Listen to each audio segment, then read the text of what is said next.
I was trying to figure out some of the mathematics involved with continuous pitch bending for audio. See, I'm a science student and waves, I love and ended up these drawing lots things. of waves on a piece of paper. As I was doodling, I came up with a game concept. The idea is, what can be drawn with a wave? When I say wave, I'm referring to a graph where time is on the x-axis and amplitude is on the y-axis. There are certain rules which set up some fun constraints. For instance, since time is linear, the pen can only move to the right and has to constantly do so. The pen cannot be lifted. The pen can be moved up and down freely. With these three simple rules, anything you can draw can be modeled as an audio wave. The constraints are more limiting than you might expect. Let's try and draw a circle, for example. What is this? Bro, read the title of this video. Making audio waves that look and sound like things. A simple outline of any closed shape.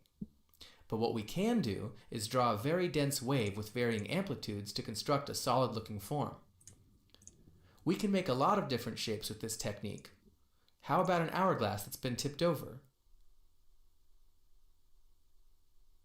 But an hourglass is useless in this position, so let's stand it up. That is so smart. Now I mean, if he pulls it off. Remember, we cannot pick the pen up, and we cannot move the pen to the left, so there is no way to draw this shape with this particular orientation. We can't draw any shape with any horizontal concavity to it. This is what makes the game fun. I wanted to actually create audio waveforms with fun shapes on the computer, but it wasn't immediately obvious how to do it with any of the software I had, so I fed some squirrels and kept it churning in the back of my head throughout the day. That's so advanced, actually. Software called Audacity has an envelope tool that can be used to do a lot of sculpting to a wave, but all of the sculpting is symmetrical about the zero line. It also has the ability to add DC offsets to waves, but it doesn't. That's why I clicked on this video. I don't generally click on my recommended videos because it's always horrible. If only I could use different envelopes for the top and the bottom of a waveform. Oh wait, I can. I flashed on the fact that I could do symmetrical envelopes, then use an extreme DC offset to clip the negative side of the wave, and then undo that DC offset to bring it back to the zero line. All of the negative data would be completely lost due to the clipping. I could make two different envelopes, one for the top half of a shape and one for the bottom half, and then combine them. The simplest way to make the proper shapes is to start out with a drawing, and then use the appropriate envelopes to match it. I started out with a fish I downloaded from the internet. Now notice there are some areas with horizontal concavity.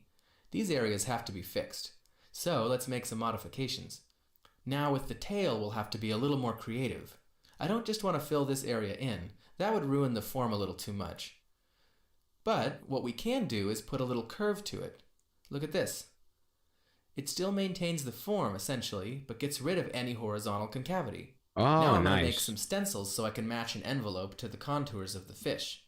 We'll have to split it down the center to make one wave shaped like the top half and another wave shaped like the bottom. Okay. Now it's simply using the envelope tool to trace the stencil that we made. There. Now I'm going to temporarily offset the top and the bottom by just a smidge so as to not have any cancellation when they're summed. Let's export and re-import to see the final result. Here is a beautiful looking fish wave. Now I know what it sounds like. What it sounds like. Yeah, exactly. In this case, it sounds like the wave I shaped.